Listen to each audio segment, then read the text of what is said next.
अस्सलाम वालेकुम दोस्तों, तुसी वेख रहे हो मेरा पंजाब टीवी। मैं तुहाडा मेज़बान मुहम्मद लतीफ़ खरल। दोस्तों, सब तो पहले अपने चैनल करो सबसक्राइब ते नाल बैल आइकन करो ओके, ताकि साडी हर नई आने वाली वीडियो का नोटिफिकेशन सब तो पहले तुहाडे तक पहुँचे।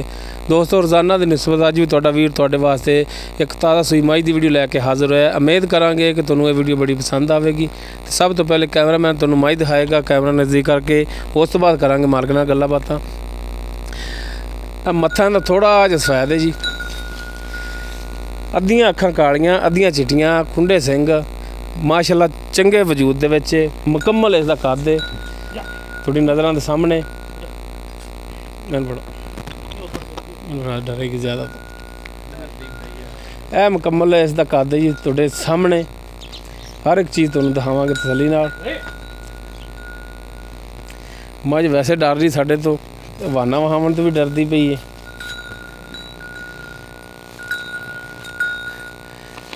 ए पिछले जिहड़े थण ने इन्हां च पहाड़ आई खड़ी है, क्योंकि भाई होरां दा कहना कि मुंडे साडे जिहड़ा सी उन्हें गुड़ रखता बट्ठल च पा के अगे, तो इस वजह तो सोदसी जी आई खड़ी पहाड़ जिहड़ी वो आई खड़ी।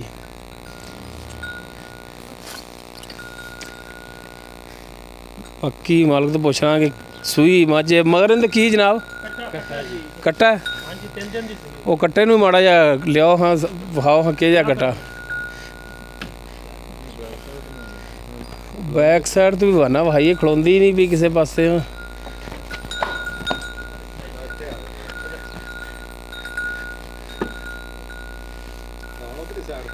बहुत औखा खड़ोंदी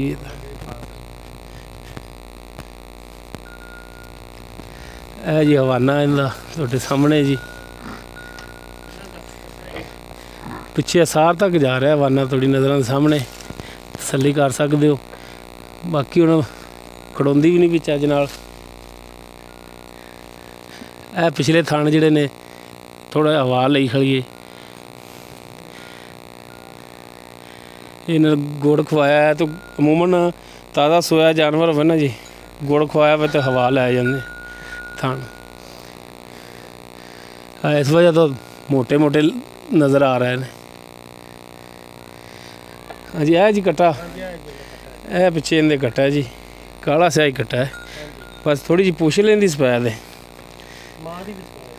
हाँ जी, हुण करने आप मालक नाल गलबात। टोरन नूं ते इनूं वैसे माशाअल्लाह ठीक ठाक भज्जी फिरदी है, टोरिया तो इन्हें वैसे भज जाना, काबू ही नहीं आना। आओ जी जनाब जी। वालेकुम सलाम जनाब, की हाल ने? ठीक ठाक जी।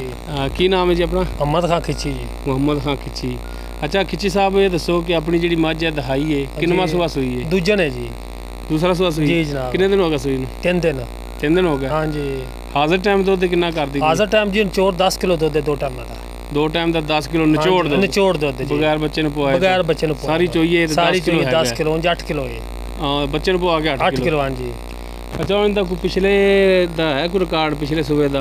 बाज़ लोग पूछ लेंगे कि यार पिछले का भी पूछ लेना। पिछले सूबे दी जी, ओ खड़ी कट्टी जी। अच्छा, वो जी खड़ी। हाँ जी। ते ओहदा दुध कितना करदी रही? अमूमन 8-10 करदी रही होनी। 14 किलो जी दुध दिंदा माशाअल्लाह। बाहर दा 14 किलो साडे करदी है। करदी? हाँ जी। वो तो मैंने पता ना, तुसीं व्यापारी तो नहीं है जी? हाँ जी, करदी साडी। ते करोली ने वाकई इन्ना करदी रही? इन्ना करदी है ना दुध बहुत। नहीं तो अमूमन 8-10 ही करदियां ने पैलना हो के। नहीं जी, नहीं बहुत ही दिंदी रही दुध। सही। हुण इहदा मुनासिब जिहड़ा रेट वो दसो। 2.5 लाख रुपये जिंदा।